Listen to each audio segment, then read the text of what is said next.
5월 1일 금요일 복 있는 사랑 큐티 본문 아모스 1장 1절에서 8절입니다.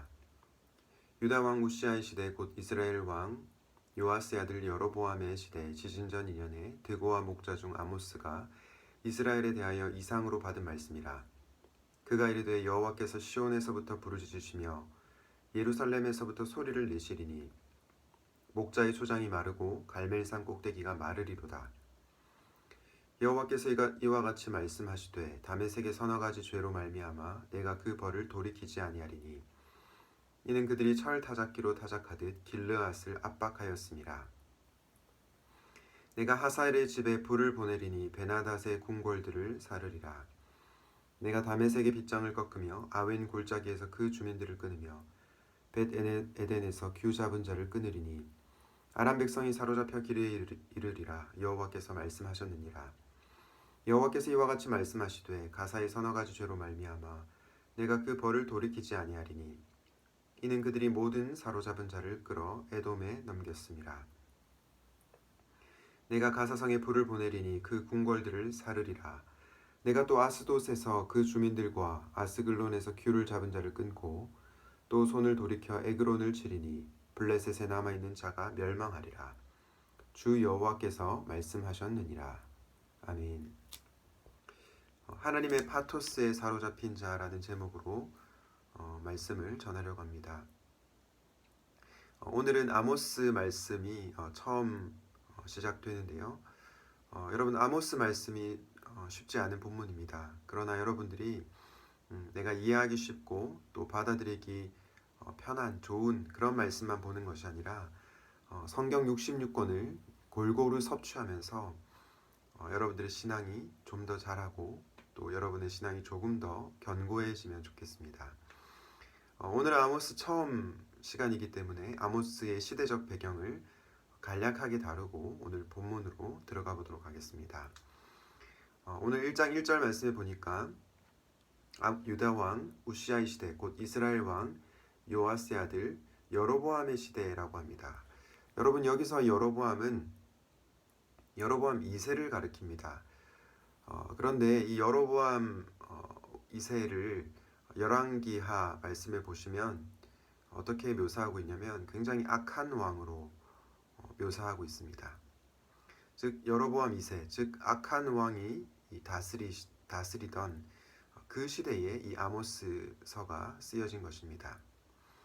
그런데 이 아모스 시대가 굉장히 참 역설적이게도 이렇게 악한 여로보암 2세가 다스리고 있었지만 사실 그때가 그 영토가 가장 확장되었던 시기였고 또 경제적으로도 굉장히 부유했던 시대였습니다.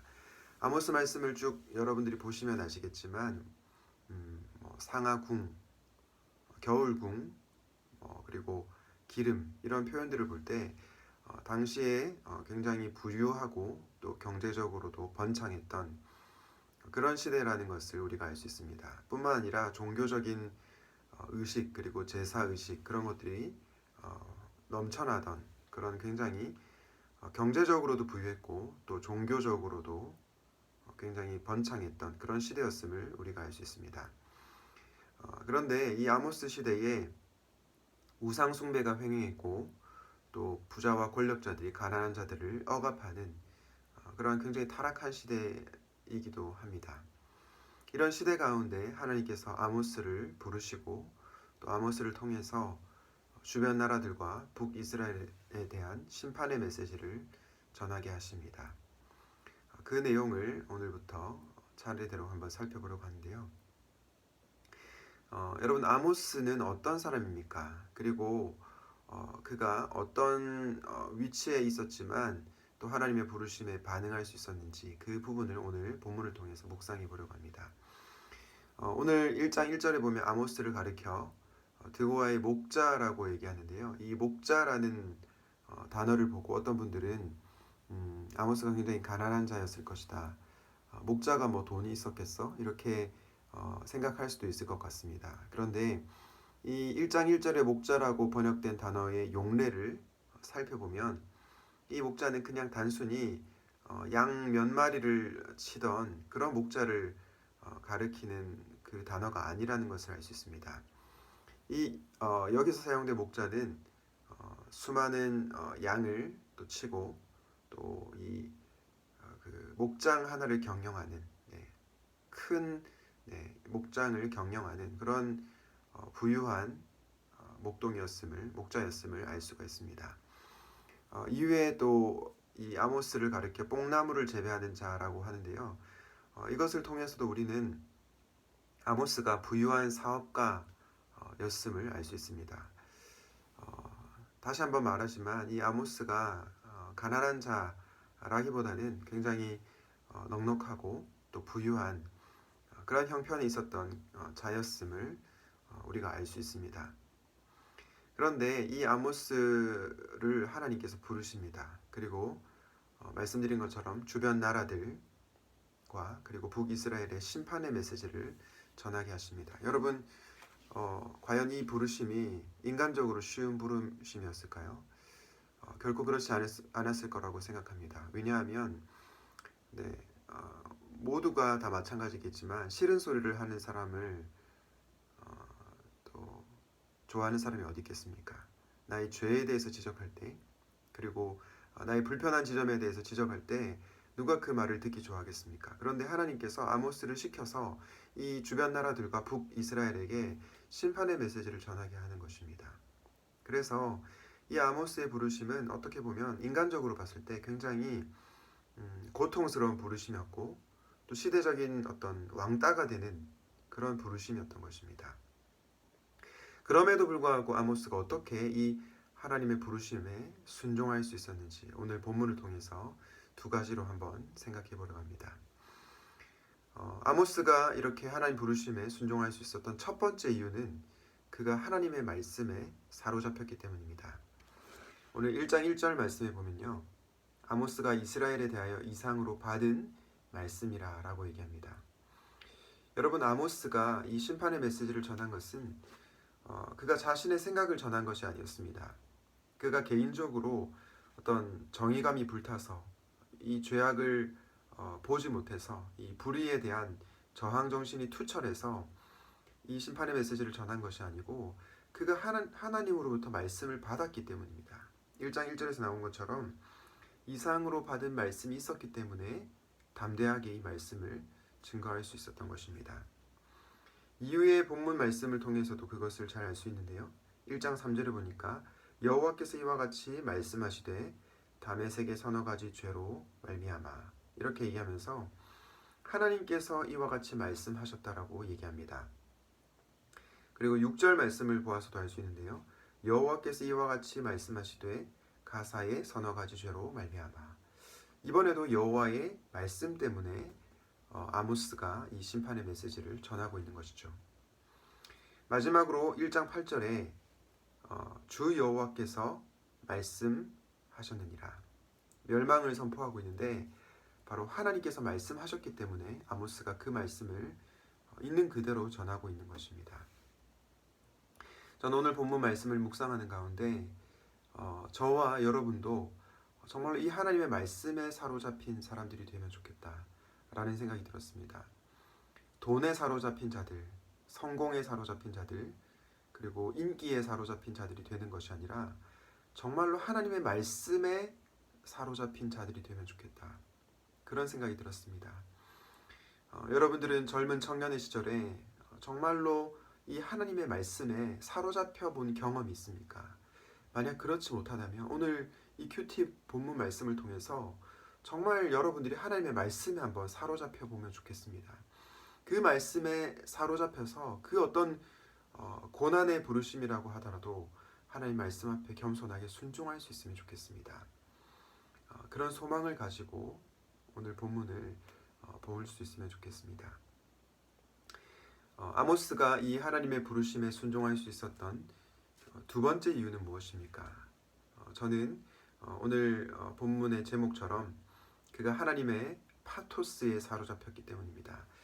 하나님의 파토스, 이 말을 들었을 때 여러분 좀 생소할 수 있을 것 같은데요.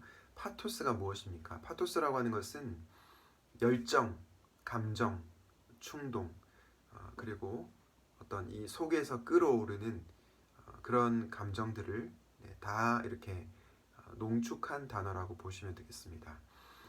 보통 이제 설교자에게 세 가지 중요한 것이 있다고 하는데, 하나는 로고스이고요, 두 번째는 파토스이고, 마지막은 에토스입니다. 로고스는 여러분들이 잘 아시는 것처럼 논리죠. 설교가 논리적이어야지 이 청중들에게 설득이 되는 거죠. 그리고 아무리 이 설교가 논리적이라고 하더라도 설교자의 삶이 엉망이면, 윤리적이지 못하다면 이 메시지가 이렇게 힘을 얻을 수 없겠죠. 설교자가 정말로 말씀대로 살아갈 때 그 메시지 힘이 있는 것입니다. 그리고 이제 한 가지 더 중요한 것이 뭐냐면 파토스입니다. 파토스가 뭐냐면 방금 말씀드린 것처럼 이 열정이 있어야 되는 거죠. 하나님의 그 감동, 하나님의 그 끓어오르는 감정으로 하나님 말씀을 선포하는 것이죠. 그런데 이 아모스 선지자에게 그 하나님의 파토스가 있었기 때문에 그 심판의 메시지를 증거할 수 있었던 것입니다. 그 내용을 오늘 본문 말씀을 통해서 한번 확인해 보려고 하는데요. 아모스 1장 2절 말씀을 다시 한번 보겠습니다. 2절 말씀에 보니까 그가 이르되 여호와께서 시온에서부터 부르짖으시며 라고 되어 있습니다. 여러분, 인간들이 하나님께 부르짖는 이 표현들은 자주 보셨을 텐데, 지금 여기 보니까 여호와께서 시온에서부터 부르짖었다, 하나님께서 부르짖고 있다라고 표현하고 있습니다. 이 구절을 읽으실 때 여러분 어떤 이미지를 떠올리시면 좋겠냐면, 그 사자가 포효하는 이미지, 사자가 으르렁거리는 그 이미지를 한번 떠올려 보면 좋겠습니다. 실제로 이 아모스 3장 말씀에 보면 사자가 이 울부짖는, 부르짖는 그 모습을 하나님에 빗대어서 설명하기도 합니다. 여러분, 그런데 하나님께서 왜 이렇게 부르짖고 있습니까? 하나님께서 왜 이렇게 절규하고 계십니까? 그것은 이 주변 나라들과 북이스라엘의 죄에 대해서 하나님께서 정말로 강력하게 아파하시고 또 그 죄에 대해서 진노하시는 그 감정 때문에 부르짖고 있는 것입니다. 여러분, 아모스가 이 하나님의 심판의 메시지를 담대하게 선포할 수 있었던 이유는 그 아모스 역시 이 하나님의 파토스, 하나님의 거룩한 진노를 아모스가 몸으로 느꼈기 때문입니다. 그랬기 때문에 지금 아모스가 온몸으로 이 메시지를 선포하고 있는 것입니다. 여러분들은 어떻습니까? 혹시 하나님의 말씀을 무미건조하게 읽고 있지 않습니까? 하나님의 말씀을 듣고 또 이 큐티 말씀을 아침에 영상으로 접하고 있는데, 이 말씀이 그냥 한번 큐티를 해야 되니까, 그냥 의례적으로 이 큐티를 해야 되니까 듣는 그런 말씀으로 여기고 있습니까? 아니면 정말로 이 죄에 대해서 심판하신 하나님의 메시지를 여러분의 가슴으로 받고 있습니까? 정말로 그 하나님의 들끓어오르는 감정을 느끼고 계십니까? 저는 오늘 이 큐티 본문 말씀을 묵상하면서 정말 여러분들이 이 죄에 대해서 진노하시는 하나님의 그 감정, 그 하나님의 마음을 좀 느끼면 좋겠다, 그런 생각이 들었습니다.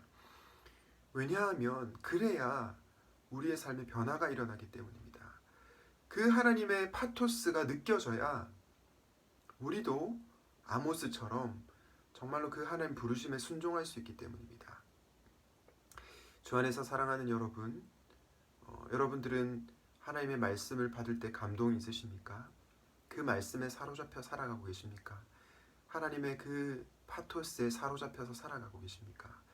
부디 바라기는 하나님의 말씀에 사로잡히고 또 하나님의 이 열정과 진노, 이 모든 파토스에 사로잡혀서 오늘 하루 살아가시기를 우리 주님의 이름으로 축원드립니다.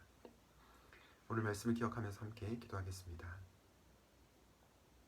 거룩하신 하나님, 오늘 아모스 1장 말씀을 통해서 아모스가 부유한 그러한 위치에 있었음에도 불구하고 정말 힘겨운, 인간적으로 봤을 때 고난의 그 부르심에 순종할 수 있었던 이유가 그가 하나님의 말씀에 사로잡혔기 때문이었고 또 하나님의 파토스에 사로잡혔기 때문이라는 그 말씀을 들었습니다.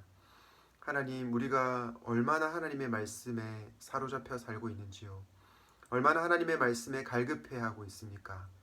그리고 말씀을 통해 그 하나님의 열정, 그 하나님의 파토스에 사로잡혀서 살고 있습니까? 주님, 그러지 못하다면 오늘 말씀을 통해서 우리의 마음을 새롭게 하여 주시고 하나님 앞에 돌이키는 저희들이 되게 하여 주시옵소서. 그래서 정말로 힘겨운 부르심이라고 하더라도 하나님의 말씀에 철저하게 순종하는 저희 모두가 되게 하여 주시옵소서. 이 모든 말씀을 예수님의 이름으로 기도하였습니다. 아멘.